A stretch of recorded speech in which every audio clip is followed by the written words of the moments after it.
Let's just take an example. Kali J, he's like one of the biggest social media influencers on X. Many people agree with him, few people disagree. He's making sense. Even when sometimes I sincerely hope this video goes far. I mean, goes far enough to reach those I want it to reach. And that's only possible if you like it, to make YouTube know that others would like it. And if you also share it, share it wide. The reason is because I want to talk about something that the church in Ghana has been talking about since after the last census. And this is about the fact that the Catholic numbers in Ghana, the numbers are dwindling, or the number is stagnant. And there's been so much that we've been doing or trying to do to remedy the situation, to get more people on board, to get more members in the church. In all these attempts to remedy the situation, I feel like there's one part we are leaving out like most frequently, and that is social media. And by social media, I'm not referring to airing masses on Facebook or YouTube. I'm talking about taking advantage of Catholic social media influencers. Well, I must say this is just like me thinking out loud, like a discussion, just ranting.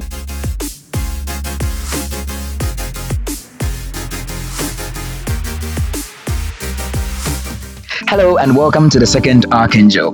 Influencers are actually called influencers because they influence. And what I mean is that influencers are so because they influence your ideas, how you think, how you act, how you behave, the things you love, the things you do not love.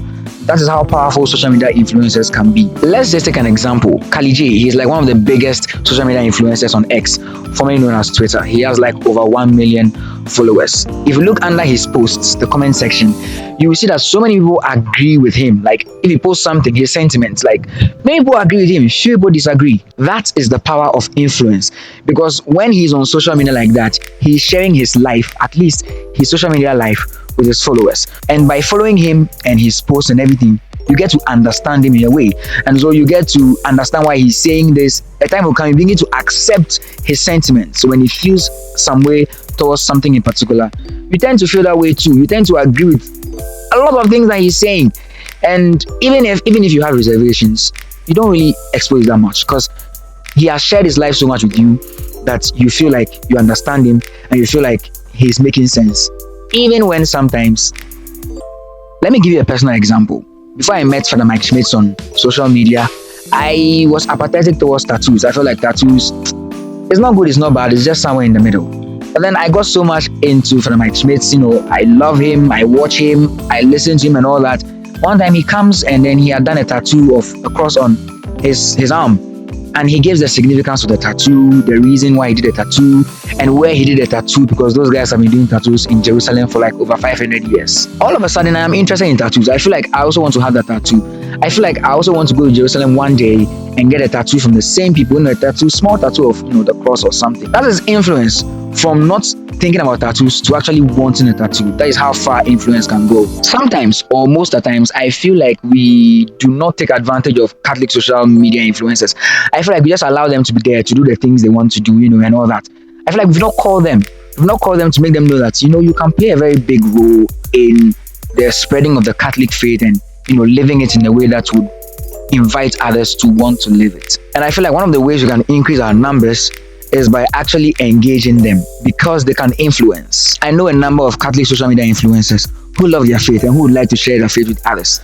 But the question can come that if they love their faith that much, why are they not sharing it with others on their various social media platforms? Well, that is true. That is a valid question. But the counter question can be, do they know they can do that?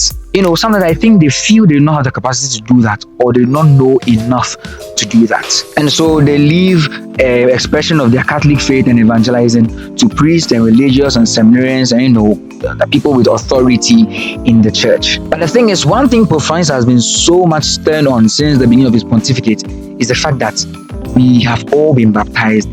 And as baptized Catholics, we all have been called to a mission. That is social media influencer, a priest, small boy, class 2, class 5. We all have been called to a mission of evangelization. Because we all, by virtue of our baptism, have become prophets, priests, and kings. Prophets to speak the mind of God to others, priests to sanctify ourselves and sanctify others, and kings to rule our lives according to the precepts of God and to help others to live as such. Which means that technically you are not incapable. Actually, once you're baptized, you are so capable of evangelization. You are so capable of living and sharing your Catholic life with others. additionally, they feel like they do not know enough to express it enough. And I'm like, no. I mean, you can do the sign of the cross, you can say our Father, you can say Hail Mary, you can say Hail Lily Queen.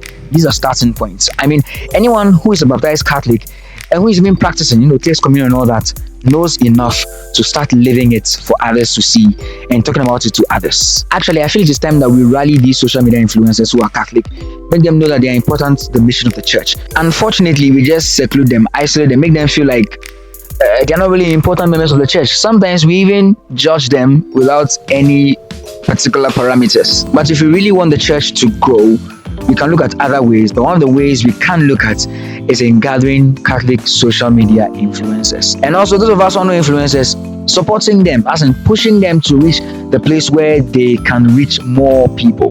Well, as I said earlier, this is just me thinking out loud, and it's more like a discussion, no particular formula, but I hope the message is clear. And yeah, if you are a Catholic social media influencer and you happen to see this video, know that the church needs you in propagating God, in propagating Jesus Christ through her church to others. And don't think you have been left alone to do just to be. No, you are really important and needed. So thank you for watching to the end, and I'll see you in my next video. Peace.